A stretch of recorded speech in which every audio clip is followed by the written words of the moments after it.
Nouvelle spatiale du 24 juin 2024. Cyclone à Tejeta. Coton dans le ciel de la Terre. Bonjour à nouveau, merci d'être ici avec moi encore une fois. J'espère que vous allez très bien aujourd'hui. Je suis Marie.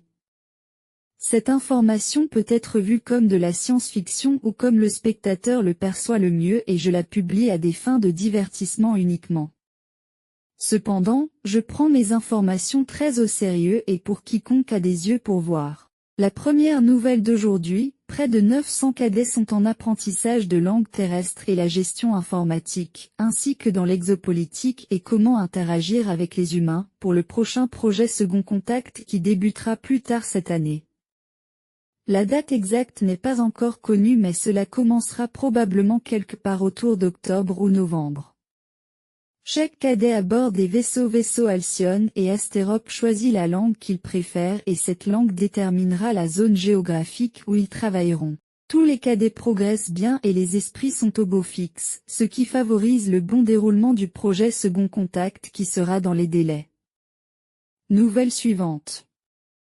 La reine Alnin est stable et dans sa capsule médicale humide et devrait se rétablir complètement, mais à part cette bonne nouvelle, il n'y a pas grand-chose de plus que je puisse vous dire sur ce sujet.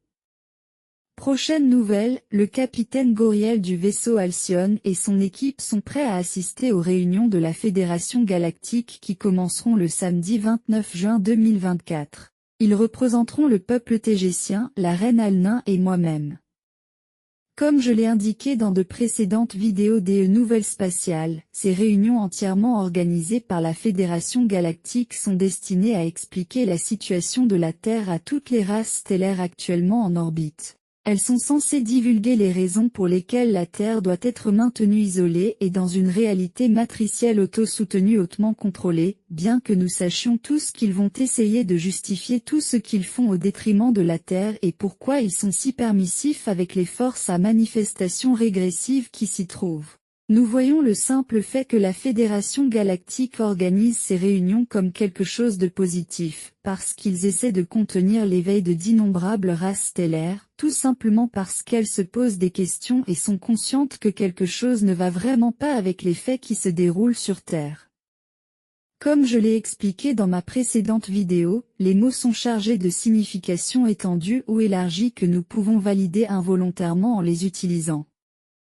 Je voulais clarifier cela à cause de ce que je veux dire ensuite. Comprenez-le dans un contexte religieux si vous le souhaitez ou ne voyez ces mots spécifiques que comme des expressions pour décrire le mal.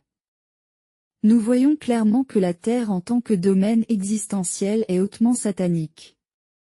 Tout a un rapport avec les entités astrales inférieures et avec la satisfaction de leurs besoins et de leurs désirs, et la plupart de ceux qui s'y trouvent sont des démons ou des entités qui travaillent pour des démons. Tout y est faux ou à l'envers, ce qui est précieux comme la vie n'est pas important sur Terre, par contre ce qui est insignifiant est hautement apprécié. Ce qui est pire de nos jours ce sont valeurs éthiques et sociales qui sont complètement inversées. Les gens sont forcés, sans le savoir ou volontairement, de participer à toutes sortes de rituels et de sacrifices démoniaques, ce qui va à l'encontre de leurs droits les plus fondamentaux en tant qu'êtres sensibles et en tant qu'âme. C'est un endroit où les mensonges sont utilisés tout le temps pour le contrôle mental de la population et où la vérité est attaquée, censurée et honteuse tout le temps au point qu'il est impossible de savoir ce qui est vrai et ce qui ne l'est pas. Mais j'oserais dire que 99% de ce que l'on vous dit est faux et vous êtes imposé uniquement pour promouvoir un agenda satanique. Le règne terrestre est démoniaque parce que ce sont ces entités astrales inférieures qui contrôlent la société et ses valeurs et son éthique. La Fédération Galactique n'a aucune excuse par rapport à cela. Je suppose que nous saurons ce qu'ils ont à dire sur tout ça, mais je parie que ce ne sera qu'une autre série d'excuses peu convaincantes. C'est aussi pourquoi nous disons que seuls les plus courageux des Starseeds osent y aller en s'incarnant ou de toute autre manière et sont si puissants que beaucoup d'entre eux prospèrent. Je sais que la plupart d'entre vous ne sont pas heureux, mais votre ténacité est hautement respectée et vous êtes là pour une raison et c'est pour arrêter toutes ces injustices petit à petit. Nouvelle suivante. Un cyclone de haute intensité a frappé directement l'île de Toleka et la ville Toleka au cours des 4 derniers jours, détruisant 54 maisons privées, dont la plupart étaient près de la plage. 14 d'entre elles ont été détruites par des glissements de terrain associés aux fortes pluies. D'innombrables arbres sont tombés dans toute la ville, causant des dégâts aux maisons, bâtiments et véhicules, bloquant la circulation au sol. Les trains à haute vitesse maglev ont cessé de fonctionner en raison de graves dommages à leur infrastructure, principalement à leurs rails qui sont enfermés dans des tubes transparents par lesquels les trains passent. Les principaux tubes endommagés ou détruits sont ceux qui traversent la forêt de palmiers au sud de la ville de Toleka, à côté de la plage. Le toit transparent au centre de la coupole au-dessus du bâtiment dû au conseil s'est effondré dans le hall de réception détruisant ses magnifiques jardins. Au sud de la ville, plusieurs grands bâtiments et entrepôts des chantiers navals où des vaisseaux spatiaux sont construits et le port spatial lui-même ont été endommagés, non seulement à cause des vents violents de la puissance d'un ouragan, mais aussi parce que le grand fleuve Toleka a débordé, inondant le port stellaire situé à côté. Les opérations ont été paralysées jusqu'à il y a quelques heures à peine, où le trafic spatial a repris, mais avec une capacité limitée. Plus de 1000 personnes ont dû être déplacées des zones les plus dangereuses près de la côte, vers les zones moins dangereuses. Les services de secours et de recherche de Tejeta ont été fortement sollicités pour aider la population. Une personne a failli se noyer après qu'elle ait été entraînée par le courant vers la mer mais a été sauvée à temps. Autant que je sache et pendant que j'écris ces mots, heureusement, aucun décès n'a été signalé à Témé. Il semblerait que tout le monde soit sain et sauf. Juste avant le cyclone, j'aidais à la construction d'un nouveau bâtiment d'interaction sociale, qui est essentiellement un centre commercial, en utilisant vos mots humains. Je donnais uniquement mon avis car en tant que reine en exercice, mon devoir est que je le fasse. Le centre commercial était presque terminé mais il y avait une divergence d'opinion sur le toit central car l'équivalent tégétien d'un architecte sur Terre voulait un toit transparent. J'ai fortement suggéré de placer un toit solide et opaque parce qu'un toit transparent ferait du centre commercial une immense serre chaude. Rappelez-vous que la ville de Toleka est près de la côte et que le climat est tropical. Bien sûr, les architectes ont suivi leur propre idée et ont placé un toit transparent. Seulement 2 jours plus tard, le centre commercial était si chaud il faisait beaucoup plus chaud à l'intérieur du centre commercial qu'à l'extérieur directement sous le soleil. Le bâtiment avait accumulé tellement de chaleur que ses systèmes de contrôle climatique étaient saturés et insuffisants pour arrêter l'augmentation de la chaleur. Pour reprendre leurs propres termes, c'est comme si le centre commercial avait été placé sous une loupe. Sur ces faits, les architectes, je ne sais pas où ils ont étudié cette profession, ont retiré le toit transparent pour installer un toit solide que j'avais initialement suggéré. Mais une fois retiré et juste avant d'installer le nouveau toit solide, le cyclone a frappé la ville de Toleka de plein fouet. Et comme le centre commercial n'avait pas de toit, il a été inondé à l'intérieur, détruisant une grande partie de son infrastructure déjà prête, retardant ainsi la date de livraison de plusieurs semaines.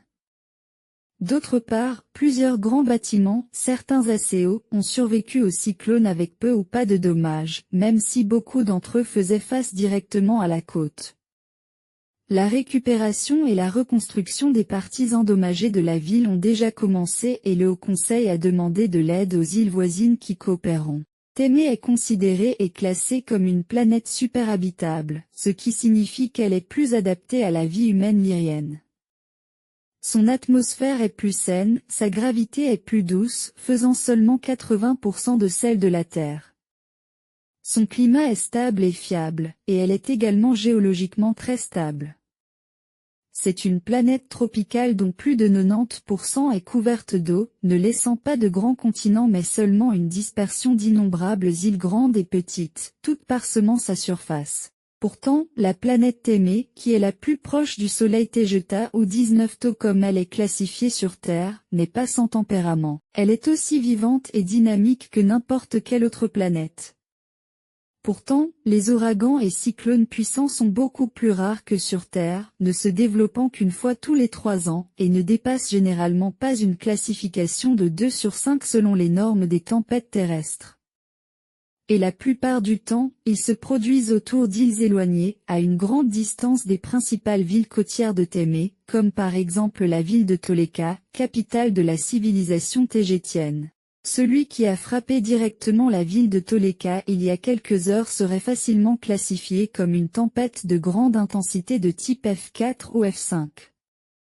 Il s'est rapidement développé à seulement quelques kilomètres de la côte, à l'est de la ville de Toleka, au milieu de l'océan turquoise chaud, puis il s'est déplacé vers l'ouest avec toute sa puissance, juste là où se trouve la ville de Toleka. La civilisation tégétienne dispose d'une technologie pour modifier le climat, principalement destinée à prévenir ce genre de désastre, mais elle est rarement utilisée et encore moins à Témé, car la planète est généralement très calme.